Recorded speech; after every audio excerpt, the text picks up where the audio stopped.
Welcome back to another episode of What We Share. We're now in February, the season of love and Black history. Today I have two people with me, Ann Dickson, CEO of Creative Placemaking Communities, and Kevin King, Executive Director of King's Canvas here in Montgomery, Alabama. We sit and talk about creative placemaking, what that means, how Mr. King started his business and what it brought to communities in Montgomery, and the upcoming Creative Placemaking Summit in April 1st through the 3rd here in Montgomery. It's a short interview, but an insightful and informative one nonetheless. So sit back, relax, and enjoy the show. I'm Kevin King. I'm the executive director of an organization called the King's Canvas. I'm originally from Mobile, Alabama. Been living in Montgomery for about 23 years, and the King's Canvas exists to provide opportunity and access for artists in Montgomery. And I'm Ann Dickson, and I'm the CEO of Creative Placemaking Communities. I'm based in San Francisco Bay Area, California, although I travel all over the country to produce professional development events. And I've been at the helm of CPC for 2 years now. And just thank you so much for being here. Thank you for everyone just like showing up and taking the time to just come and visit and like just talk to me for like a few minutes. But I know everything's time sensitive, so I'm just going to get right into it with you, and on February of 2023, you took a leadership role of CEO for Creative Placemaking Summit. Can you tell me a little bit about what that organization is and what made you decide to finally take up that role? Yes, it's Creative Placemaking Communities. And it originally started as something called the National Consortium for Creative Placemaking by a gentleman named Leonardo Vasquez. And that was part of an initiative called Art Place, which was a 10-year initiative that introduced the strategy of creative placemaking to the field. And so it was a partnership with a lot of different foundations and governments and organizations. And we started doing conferences through that arm. In 2021, when Art Place folded, Leonardo started Creative Placemaking Communities with the intent of professional development, continuing that mission in the field to take creative placemaking communities to the next level, to learning about the field of creative practice and placemaking. And so when I took it over, I had done the certificate program that he was offering at the time and started working with him, doing logistics for the conferences. And he decided he wanted to turn it over to me. So I took it over in February of 2023, and I've been at the helm ever since. Okay. And when taking up that role, did you have any ideas of yourself of how to like proceed to move forward with the organization, and what were those ideas? Yeah, it was really great because fortunately, when I took this over, I inherited a great database of people who had been attending these conferences over the last 10 years. So I knew I wanted to continue on with the conferences. And so we have done that. We just produced a conference in Atlanta, and we'll be doing a couple more coming up. We also had a membership program that I will be resurrecting in 2025, where we will have opportunities for additional networking across the country for people who are in the field. So one of the first things that I did was Zoom calls and surveys with the people that had been engaged with the company prior to me taking it over, just to find out what they wanted and what they were interested in. And I heard loud and clear that people really want to connect with each other. And so a lot of what I'm going to be focused on with my events and conferences are opportunities for people to actually network and meet other people in the field, so they can take those relationships and collaborate with those people further. So that's really what I'm going to be focused on in doing my events going forward, is giving those opportunities to people to connect with others in the field. And Kevin, how did you go about creating King's Canvas? What sort of sparked that idea to sort of have that be something for the community? So I started doing art growing up. Well, I- I've been doing art all of my life, but I stopped around 19 years old. And I guess it's not all of my life because I stopped for about 17 years and started back when I was about 35. And as a new artist on the art scene, I quickly noticed that there wasn't really many places in Montgomery at the time. It's different now, but there wasn't many places at the time for a lot of Black artists or anyone else who would be considered marginalized, Black or not. And so that didn't sit well with me. And I was already doing work in West Montgomery through an organization that I co-founded called Common Ground Montgomery.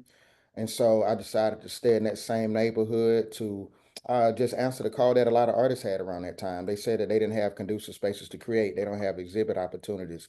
They didn't have a space. And at that time, I actually went to an Art Place America conference. I think that was around maybe 2016, 15, 16 in Phoenix, Arizona, whenever that was. And I don't remember what year, but it was impactful. And I said, yo, if all of these strategies are working all over the nation, why wouldn't they be able to work in a neighborhood like Washington Park?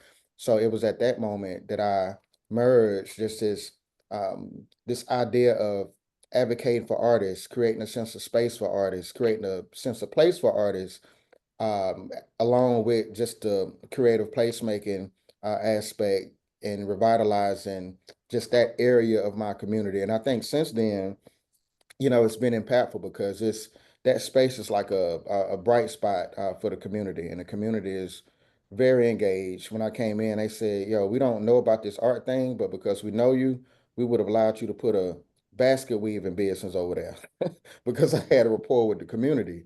But providing these opportunities for artists through connections that I had at the time ended up being a major thing for this city and ended up bringing a lot of these Black artists out, a lot of artists in the LGBTQIA space. A lot of them started coming out, and we just started doing pop-ups and shows. But simultaneously, uh, learning what I learned at that conference and actually applying it on Oak Street in West Montgomery ended up being something that just invigorated the community and created a sense of life and vibrancy. And so that's kind of how I got into it. It was twofold: recognizing the need for artists in the city, but recognizing that I needed to somehow implement all of this creative placemaking stuff that I had learned in Phoenix, Arizona. All right. Yes, when I first kind of like got exposed to this idea of creative placemaking, it was through Jackie Viscup, and I just saw her like keep talking about the conference, and that kind of like got me curious. So I kind of looked that up, and for a long time, I always kind of like felt the idea of like art kind of like being sort of like, okay, there's this like sort of like community based, very like kind of like impactful with like mental health and such. But I've never seen like an organization where it's very much like dedicated to bringing art to communities. And through you, Kevin, I was like pretty much really researching you at the time because I was like going to try to interview you, and I didn't. It really kind of like brought to me of just this idea of art and being sort of a safe haven for the youth and being something of like kind of like building a safe space and educating the people and just like bringing awareness as well. So that's kind of like it brought new perspective to art, not just being sort of like a self-serving thing, but something that's very much building bridges for everyone and helping everyone, even in minute ways. But that kind of like brings along to my next question, where kind of like realizing how much you sort of play in the community. Well, this is more of a question for both of you, and just what are the challenges you've seen when sort of like bringing about these kind of things to a community? Kevin, I'll let you go first. Okay. Well, I'll talk about a few. One, being in a city where you communicate new language sometimes is a challenge. And Ann and I know that creative placemaking language, it changes. There are different terms that people utilize these days. And so just coming into a city, getting people to change their perspective on the function of art and how it can be, administered or applied in different ways. Just like what you said, there's someone here who constantly talks about how art is just meant to make you feel good, and it's only for your mental health. But there's a lot of research and data out there, and specifically the data that the National Endowment for the Arts put out, the white papers that were written concerning creative placemaking is where I kind of learned and was educated. And so I think for me, the challenge has been just having to understand that I have to give people grace because I didn't understand this concept prior to going to Phoenix, Arizona, being exposed to all of these, this new terminology. And I'm just having to do the same thing because if people don't understand the terminology that you're using and the strategies or the methods that you're applying, it could possibly impact your funding. Some of them looked at it as a scam. They thought that I was just using it as a way to have my own personal art business. When we started the King's Canvas, I stopped creating art as much as I did because I just didn't have time. You understand what I'm saying? So the things that I'm doing now is not for me, it's to be impactful for the community and for the city. And so, I'm gonna let Ann answer that after that. But outside of just the major, the normal challenges we all have as a running a nonprofit in a city like Montgomery, Alabama, concerning funding, it's just really getting people to understand that this language is not only valid, but all throughout the nation, all throughout the world, other people know this, and these are real strategies that we have documented data that's been helpful, that's been useful a lot of other cities in the community, well, cities in the nation, in the world.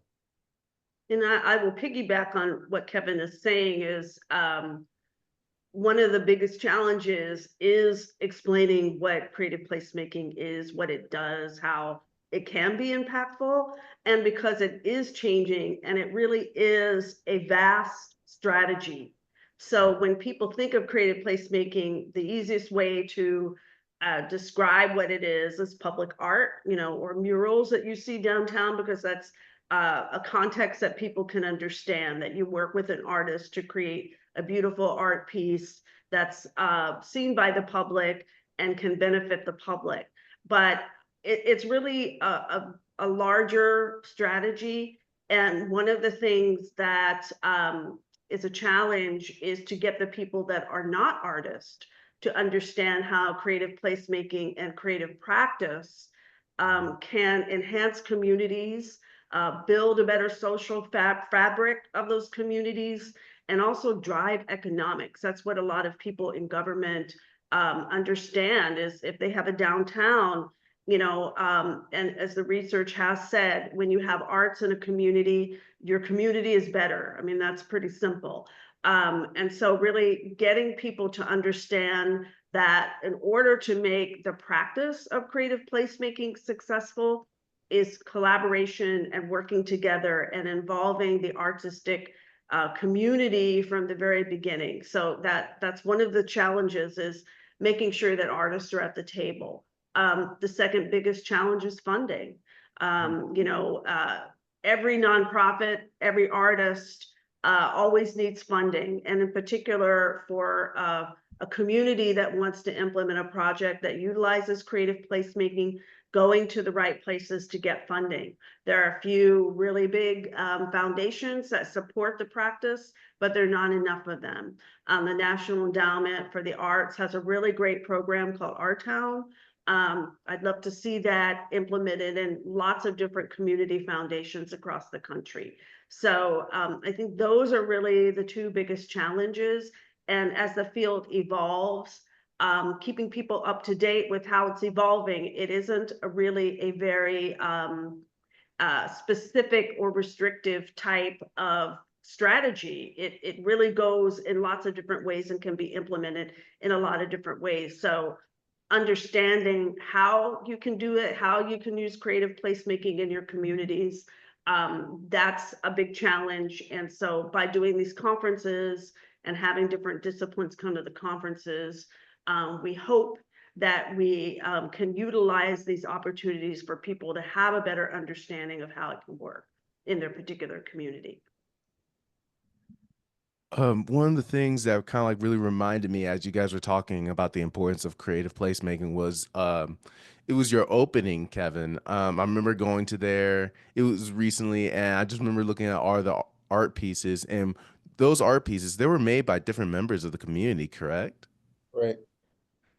It was that moment. And I remember like going downstairs and there was like a fella singing, And I think it was just like that moment of like bringing about kind of like giving people a voice and sort of very much highlighting just like because like all these different artworks, yeah, it was just it really brought to attention and of like, oh, this is somebody in our community who perhaps like, enjoys Mike Tyson, or this is someone in our community who feels this way when it comes to this topic, or just all these different things. It was about like, it was like this coming together moment where we're all sharing space. And it was very much, and Yeah. not even that, just educational for me because I'm someone who's kind of like living nearby Montgomery. So it's always nice to like come by and just like, oh, this place exists. These, it was very great. And that leads sort of a bit to my next question for you, Anne, is why Montgomery for this conference? Because I remember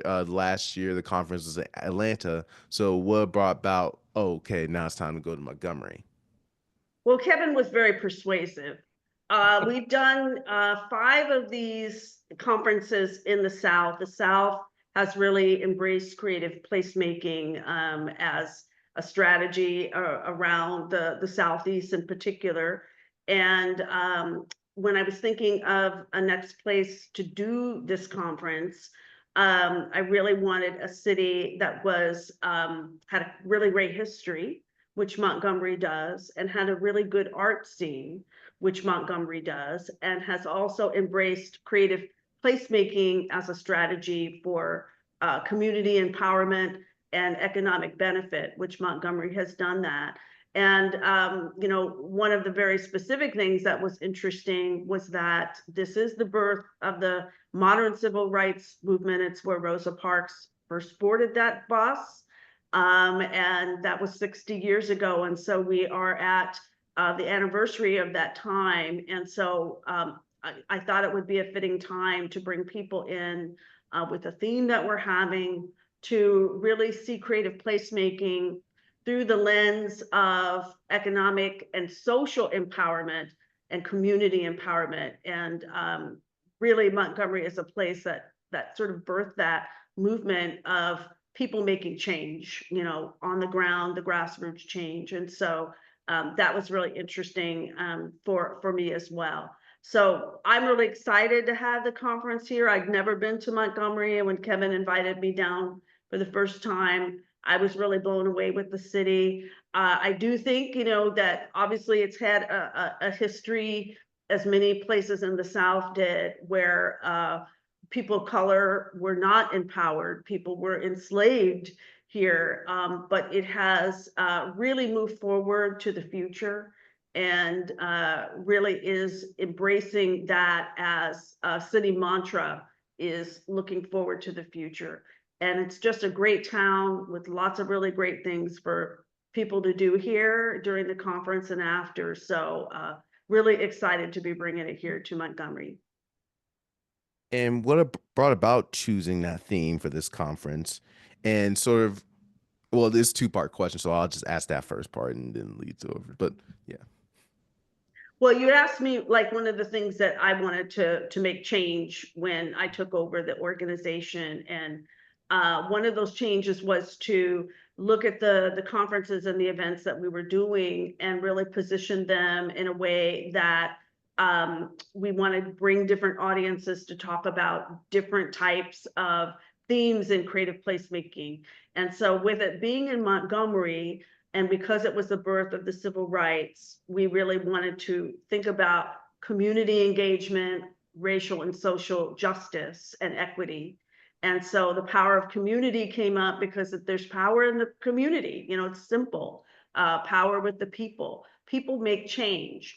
And arts and culture has always been a part of that change. And so we thought about the theme, thought about how we could tie that into the civil rights movement, so that's going to be very front and center in this conference, and really how we could showcase Montgomery through that lens of community empowerment. So that's why we chose this theme. And this is the first time we've actually had a theme for these conferences where it hasn't been, oh, we're just doing one in the South, but we really wanted to focus in on that. And the second part of it is We chose Montgomery because it's a city of about 200,000 people. When we were in Atlanta, it was, obviously a large city. So we focused a lot on how large cities do creative placemaking. And now we can take this focus on rural areas, Appalachia, and smaller cities, and how they can implement creative placemaking. And so that is part of how we think of community, because a lot of creative placemaking starts through grassroots community efforts. It could be a visionary, somebody like Kevin that saw a need and wanted to fill that need. And so that's really what the theme is about, is how you can, as a small town anywhere in the southern states, can use creative placemaking and use arts and culture as a theme, a strategy to empower your community. That is something, because that was something that I thought about as well, just like how your theme sort of correlates with the history. And that is something that, even as I guess sort of a Montgomeryan, I constantly feel like I don't know enough about the history, but at the same time I do, because it's like I know, it's been taught to me my whole life, but even then it feels like at times I have to constantly question, like, do I know enough? Is there enough to know? And it's definitely, I see as recently of just like arts, and for us here is like it plays a part into like our history and how like it ties, and how art is used to educate us, to sort of enlighten us, and to really, and I definitely see that as like something that could be in this conference as well, as just like a field of education and community. And that leads to a bit to my next question of just what are you hoping for people to sort of walk away with after this conference is done? Well, I think both of us can answer that question. I will go first because I know Kevin probably has a different perspective, but for my goals, a mission of the organization is twofold. One, you're learning, you get an opportunity to learn from your peers of what they're doing, what's been successful and not successful, some of the challenges that they're having.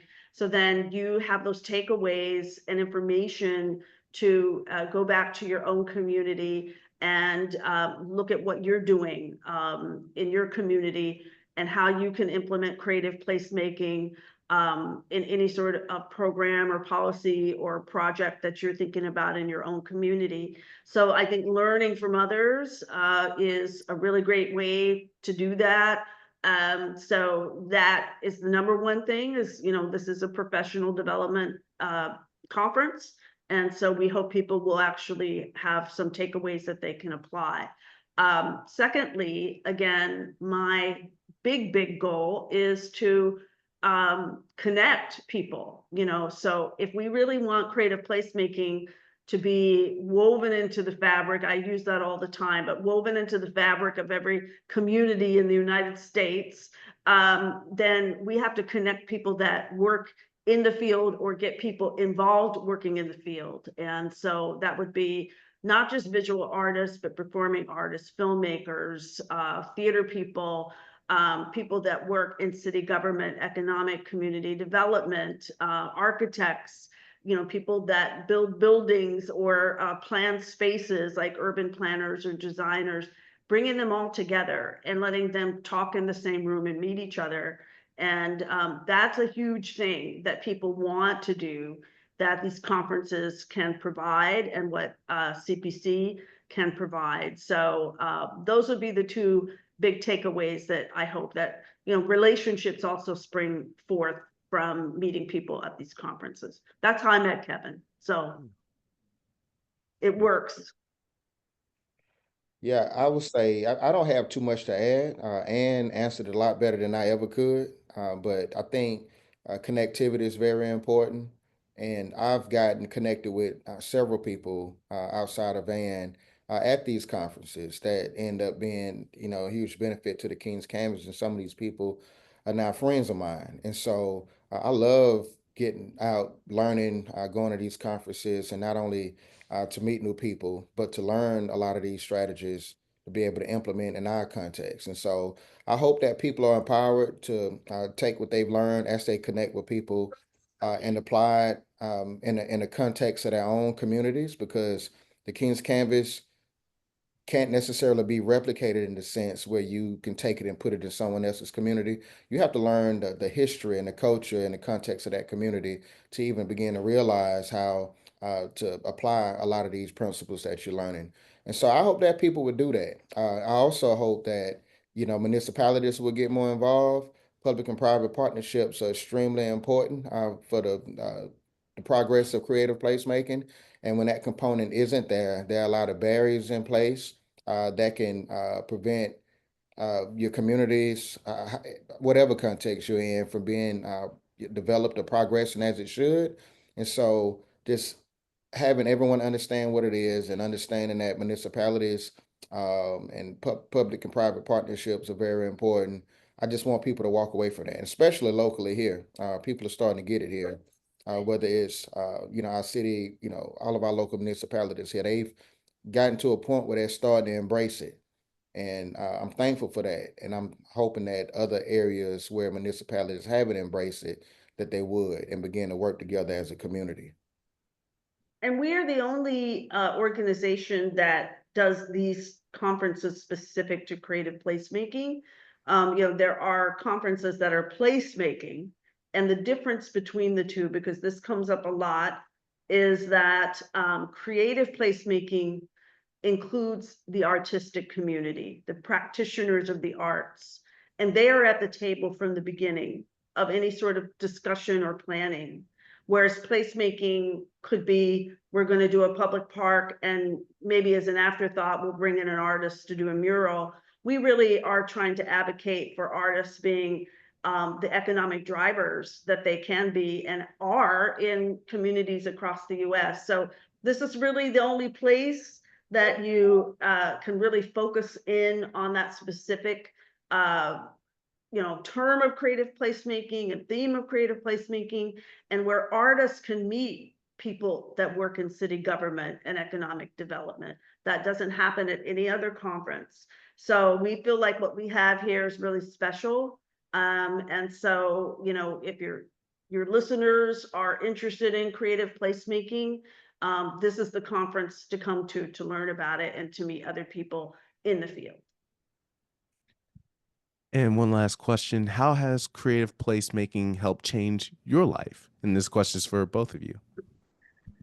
Well, for me, I'm doing it all the time now. I tell people I'm semi-retired. So it wasn't something that I had thought about doing, sort of toward the end of my career. I'd worked in arts and entertainment for, a very, very long time. I'm not going to tell everybody how old I am, but long enough. And when the pandemic started, I had been doing consulting, arts consulting for a while. I really wanted to try something different. And I had been doing creative placemaking, but I didn't really know there was like a term for it.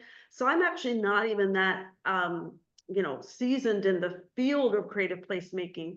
And I started doing my research, found that that was the term that I had been doing, and ended up taking the certificate program that CPC was offering at the time. It was a 10-month really intensive program, really at the graduate degree level. It was a certificate program. And so I really got grounded in the theory and practice of it. And when I took over, it just became sort of my passion, as hopefully a legacy that I can leave behind of, really spreading arts and culture as a strategy and tactic, that can be utilized in any community. So I'm really passionate about it now, and have kind of found, something that I think I could be doing for another 5 years. So I won't, officially retire until I feel like I have, really spread the love of creative placemaking. And so that's what brought me into it. It's really a fascinating field that I hope in my small part, I can be an innovator in that field and begin to even move it to the next level of where it is now. So that's kind of what my passion's been, probably the last 3 years or so. All right. I'm sorry, man. I'm gonna have to ask you to repeat that question. How has creative placemaking helped change your life? Yeah, so when we initially started out, I had a few goals, and I'm seeing a lot of those unfold now. But one of the things I wanted to see was a healthy and robust arts ecosystem in Montgomery. At that time, when it comes to just the arts community being equitable, that wasn't necessarily a thing. And so I would go into galleries and exhibits and pop-ups, and I wouldn't see just a diverse group of artists. I think the only diversity I saw was an event an annual event called Artists on Tap that was led by a young lady by the name of Tracy Howell, who was actually my first board chairperson. I saw diversity there, but when we dispersed, I didn't see these people any longer. And so I talked to Tracy, and I was like, yo, we need something like this year round. We need opportunities like this year round. And she encouraged me to do something about it. And because of the impact that she had on my life, she was the perfect one to kind of lead those efforts as a board chairperson. And it's changed my life now because I've met so many people. It's brought in so many artists who've become friends within the city and within the community. And we've got to do some amazing things together. We've got to travel together. We have an opportunity to go to Paris this April, with some of those people that I met during that time. And so it's just brought a great group of friends. And not only that, but it's really changed the art ecosystem in Montgomery to the point where a lot of things that happen artistically here doesn't necessarily depend on me. Usually, if you think of anything concerning art, it got to the point where, okay, you need to talk to Kevin King. And that's still what people do, but I'm not necessarily a gatekeeper. What I love seeing, or Instagram and Facebook or any other social media posts, and I'm seeing artists doing cool stuff all over the nation that I had no direct effect on. And for me, that's a win because everything isn't dependent on me and Kevin King being a gatekeeper to allow these opportunities to happen. And so, it's kind of taking on a life of its own. And I believe that if I just went away, which I don't want to go away, but if the King's Canvas is getting to the point where if the King's Canvas didn't exist, the art community I think would still thrive. It hadn't always been that way in Montgomery. Usually movements die, but I'm seeing something different than I've ever seen before here on the art scene.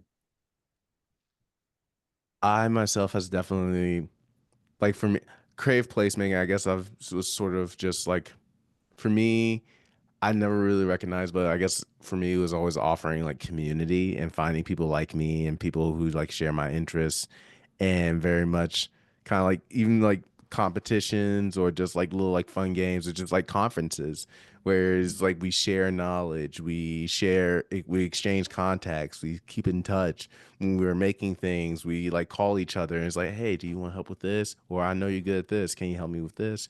Or just like ultimately like a shoulder to lean on. I think that's really what I feel like for me, how it changed my life and how it kept me going. It's just like the offering community as well. So again, just thank you. Thank you for everyone. Thank you for like showing up and just like talking to me today. Just thank you. Thank Thanks you for so having much for having us. We really appreciate it. And we're really looking forward to being here in Montgomery, April 1st through the 3rd. So if you want to register, go to cpcommunities.org and register for the conference. It's really going to be a fun few days here in Montgomery. Thank you so much for listening. If you want to keep up to date with the podcast or get connected, follow me on Instagram and check out some of the other episodes and hear their stories on What We Share.